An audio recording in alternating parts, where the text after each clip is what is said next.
하나님은 줄인 영혼에게 좋은 곳으로 채워주시는 분이시다라고 말씀드렸어요.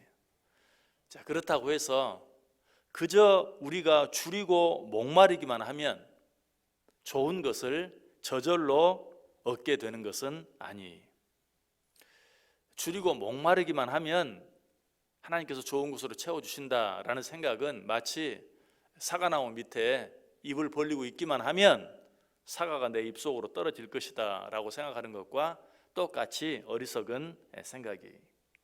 우리 하나님은 줄인 자에게 좋은 곳으로 채워주시지만 그 줄임과 목마름 그리고 그 좋은 것 사이에는 간절한 간구가 있어야 돼요. 즉 줄임과 목마름으로 인한 간절한 간구, 그것이 있을 때 하나님께서는 좋은 곳으로 채워주신다, 좋은 곳으로 배부르게 해주신다 라고 말씀하고 있어요. 이 사실이 우리가 이미 생각한 시편 107편 앞부분에 분명하게 나타나 있어요. 시편 107편 5절 6절 보세요. 줄이고 목이 말라 그들의 영혼이 그들 안에서 피곤하였도다. 자, 줄이고 목이 말라 피곤한 자가 있어요. 이런 자에게 하나님께서 그저 저절로 좋은 것을 주셨는가? 그렇지 않아요. 6절에 뭐라고 말하죠? 이에 그들이 근심 중에 여호와께 부르짖음에 그들의 고통에서 건지셨다. 그 줄임으로 인하여, 목마름으로 인하여 하나님께 부르짖었을 때 하나님께서 그 부르짖음을 들으시고 그들의 고통 가운데서 건져주셨다. 그들에게 좋은 곳으로 채워주셨다라고 말씀하고 있는 것이죠.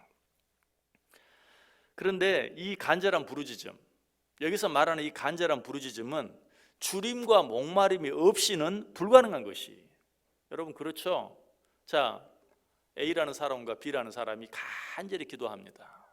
근데 A라는 사람은 너무나 줄이고 목마른 상태에 있어요. 그러나 B라는 사람은 그 줄임과 목마름이 없어요. 그렇다면 외적으로 보았을 때는 똑같이 간절하게 부르짖는 것 같아도 하나님이 보시기에 줄임과 목마름이 있는 간절한 부르짖음과 줄임과 목마름이 없는 간절한 부르짖음은 확연하게 달라요. 줄임과 목마름이 없는 간절한 부르짖음은 그저 공허한 외침일 뿐이에요. 그런 외침은 자기 자신도 움직이지 못하고 하나님은 더더욱 움직이지 못해요. 오직 줄임과 목마름 속에서 부르짖는 부르짖음만이 진정한 부르짖음이요, 그런 부르짖음만이 비로소 하나님을 움직이게 만드는, 어떻게? 정말 우리에게 좋은 곳으로 채워주시도록 하나님을 움직이게 만드는 힘이 있다는 것이. 여기서 우리는 중요한 사실 한 가지를 알게 돼요. 줄임과 목마름은 우리를 위해 예비된 하나님의 축복을 받는 절대적인 조건이요 통로라는 사실이. 여러분, 줄임과 목마름이 없으면 내가 아무리 간절하게 부르짖으려고 해도 그 간절함은 이미 진정한 간절함이 되기가 쉽지 않아요. 하나님이 보시기에 합당한 진정한 간절함, 그것은 어디에서 나온다? 줄임과 목마름에서 나온다라는 것이. 그렇게 보면 어때요? 줄임과 목마름은 그 자체가 축복인 것이. 우리가 이 사실을 알아야 돼. 그럼에도 불구하고 우리들이 이런 줄인 마음을 갖지 못하는 이유는 뭡니까? 그야말로 배가 부르기 때문이에요. 여러분, 줄인 마음, 줄인 영혼이 저절로 주어지는 게 아니, 내가 만들려고 해서 되는 게 아니, 정말 목이 마르고 배가 고파야 줄인 영혼이 될 수 있어요. 누가복음 6장 25절에 말합니다. 화 있을진저 너희 지금 배부른 자여 너희는 줄이리로다. 화 있을진저 너희 지금 웃는 자여 너희가 애통하며 울리로다. 왜 이렇게 말씀하십니까? 배부른 자는 줄이게 될 것이다, 웃는 자는 애통하게 될 것이다, 울게 될 것이다. 왜 이렇게 말합니까? 하나님이 저주하시는 게 아니, 너희들이 그 줄임으로 말미암아, 그 애통함으로 말미암아 비로소 진정으로 줄인 영혼이 될 수 있기 때문에, 그렇게 되어질 때 하나님이 기쁘게 받으실 수 있는 그런 간절한 부르짖음이 너희 속에서 나올 수 있기 때문에. 그래서 누가복음 1장 53절은 또 이렇게 말해요. 줄이는 자를 좋은 곳으로 배불리셨으며 부자는 빈손으로 보내셨도다. 여러분, 뭐 외적으로, 육신적으로, 물질적으로 말하는 것이 아니라 그 영혼이 줄이는 자에게는 약속하신 것처럼 좋은 곳으로 배불리게 해주셨지만 배고픔이 없는 자, 줄임이 없는 자는 빈손으로 보냈다라고 말하고 있어요. 사무엘상 2장 5절도 말합니다. 풍족하던 자들은 양식을 위하여 품을 팔고 줄이던 자들은 다시 줄이지 아니하도다. 왜? 줄인 자들이야말로 진정으로 하나님 앞에 간절히 부르짖을 수 있고 그런 간절한 부르짖음이 있을 때 하나님께서 그들을 채워주시기 때문에 무엇으로? 좋은 곳으로 채워주시기 때문에 솔로몬은 이 사실을 알았어요. 이 비결을 알았어요. 그래서 그는 하나님께 어떻게 기도합니까? 잠언 30장 8절과 9절에서 곧 헛된 것과 거짓말을 내게서 멀리하옵시며 나를 가난하게도 마옵시고 부하게도 마옵시고 오직 필요한 양식으로 나를 먹이시옵소서. 혹 내가 배불러서 하나님을 모른다 여호와가 누구냐 할까 하오며 혹 내가 가난하여 도둑질하고 내 하나님의 이름을 욕되게 할까 두려워함이니이다. 솔로몬이 뭐라고 기도했어요? 가난하게도 마옵시고 부하게도 마옵소서. 너무 가난해서 하나님을 욕되게 하는 자리에도 이르지 않게 하시고 너무 부하여서 하나님을 모른다 하는 자리에 처하지도 않게 해 주옵소서라고 기도하고 있어요. 우리도 이런 기도를 드릴 수 있어야 돼요.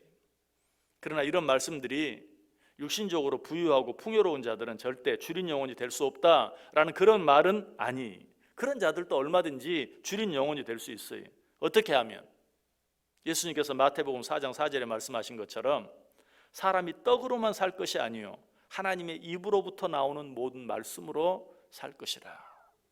우리가 사는 것이 육신의 떡으로만 사는 것이 아니라 하나님의 입에서 나오는 모든 말씀으로 산다는 사실을 분명히 알고 인정할 때 비로소 육신적으로 부유하다 할지라도 영적으로 줄인 자가 될 수 있는 것이, 성경은 이런 자를 심령이 가난한 자라고 말하죠. 그 영혼이 가난한 자.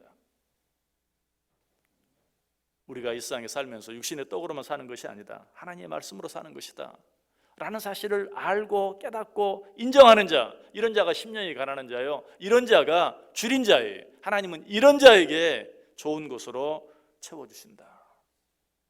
또 한 가지, 그럼에도 불구하고 우리가 줄인 영혼이 되지 못하는 이유는 무엇입니까? 내 안에 있는 자신감, 내 안에 있는 교만 때문이.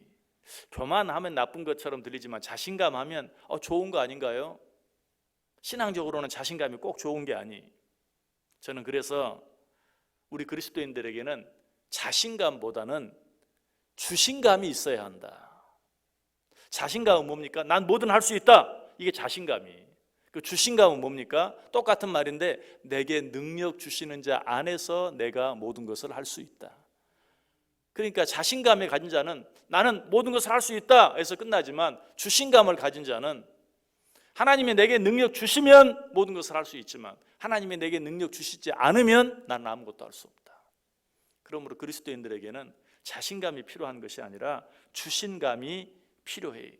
이런 주신감이 있는 자, 이것이 바로 줄임과 목마름이 있는 거예요. 그래서 하나님께서는 자신감보다는 주신감을 주시기 위해서 때때로 우리 속에 억지로 줄임을, 목마름을 허락하실 때가 있어요. 우리를 줄임의 상태로, 목마름의 상태로 몰아가실 수도 있다는 것이. 신명기 8장 3절에 말합니다. 너를 낮추시며 너를 줄이게 하시며 또 너도 알지 못하면 내 조상들도 알지 못하던 만나를 내게 먹이신 것은 사람이 떡으로만 사는 것이 아니요 여호와 입에서 나오는 모든 말씀으로 사는 줄을 내가 알게 하려 하심이니라. 사람이 떡으로만 사는 것이 아니다, 하나님의 입에서 나오는 모든 말씀으로 산다, 알아요. 그런데도 배가 부르면 이 사실을 잊어버려요. 그래서 하나님께서 어떻게? 너를 줄이게 하신다. 하나님께서 이스라엘 백성들을 그렇게 하셨죠. 그래서 그들로 하여금 하나님께 간절히 부르짖게 만들었고, 그렇게 부르짖을 때 하나님께서 그들에게 만나를 허락하신 것을 보게 돼요. 이처럼 하나님께서는 우리를 억지로 줄인 상태로, 목마른 상태로 밀어넣을 수가 있어요. 아모스 8장 11절도 말해요. 주 여호와의 말씀이니라. 보라, 날이 이를지라. 내가 기근을 땅에 보내리니 양식이 없어 주림이 아니며 물이 없어 가람이 아니요 여호와의 말씀을 듣지 못한 기갈이라. 하나님께서 우리에게 양식이 없어 또 물이 없어 줄이고 목마른 상태로 우리를 몰아넣으시는 것이 아니라 여호와의 말씀을 듣지 못한 기갈을 우리에게 허락하실 때도 있다. 그런 말미암아 우리의 영혼이 진정으로 목마름과 주림을 느낄 수 있도록, 여러분 이런 의미에서 아까도 말씀드렸지만 주림과 목마름은 그 자체가 축복이에요. 왜? 줄이고 목마른 자에게는 지극히 작은 것 하나도 감사가 되고 축복이 되기 때문에 그래요. 잠언 27장 7절이 말하죠. 배부른 자는 꿀이라도 싫어하고 줄인 자에게는 쓴 것이라도 다니라. 신앙생활을 하는데도 헝그리 정신이 필요한 것 같아요. 자, 우리 한국이 이만큼 될 수 있었던 이유는 무엇입니까? 헝그리 정신 때문이죠. 헝그리 정신은 어디에서 나와요? 헝그리 할 때 나오는 거예요. 배가 고플 때 나오는 거예요. 그러나 더 이상 배가 고프지 않으니까 어때요? 헝그리 정신이 사라져 버렸어요. 근데 이것이 그저 외적인, 육신적인, 경제적인 이런 부분만 그러한가? 영적인 것도 마찬가지인 것 같아요. 우리 한국 교회가 언제 영적으로 성장했는가? 헝그리 할 때, 육적으로 뿐만 아니라 영적으로 헝그리 할 때, 그때 거기에서 정말 배고픔에서 나오는 간절한 부르짖음이 있었고, 그 간절한 부르짖음으로 말미암아 하나님께서 좋은 것으로 채워주셨어요. 그러나 이제는 배부름으로 인하여 더 이상 헝그리 하지 않아요. 배고프지 않아요. 주림이 없어요. 간절히 부르짖는 것 같지만 그 간절함은 정말 주림과 목마름 속에서 나오는 간절함과는 다른 것이, 어쩌면 공허한 외침과 같은 그런 부르짖음에 불과해요. 하나님께서 더 이상 이런 자들에게 좋은 것으로 채우실 수 없어요. 다시 한번 우리의 영혼을 돌아보시길 바랍니다. 내 영혼 속에 하나님의 말씀을 사모하는 간절한 목마름과 주림이 있는가? 내게 주어진 모든 어려움들을 정말 영적인 기갈로 바라볼 수 있는, 내 영적인 기갈로 인하여 내가 이런 어려움 가운데 있지 않는지 다시 한번 확인해보고 점검하는, 그래야 내 영혼의 주림을 인정하고 하나님 앞에 간절히 부르짖음으로 하나님께서 그런 자들에게 약속하신 좋은 것으로 배부르게 해주시고 채워주시는 그 은혜와 축복을 오늘 하루도, 아니 우리의 남은 인생 전체 속에서 풍성하게 받아 누리며 살아갈 수 있는 저와 여러분 꼭 될 수 있기를 주님의 이름으로 간절히 축원합니다.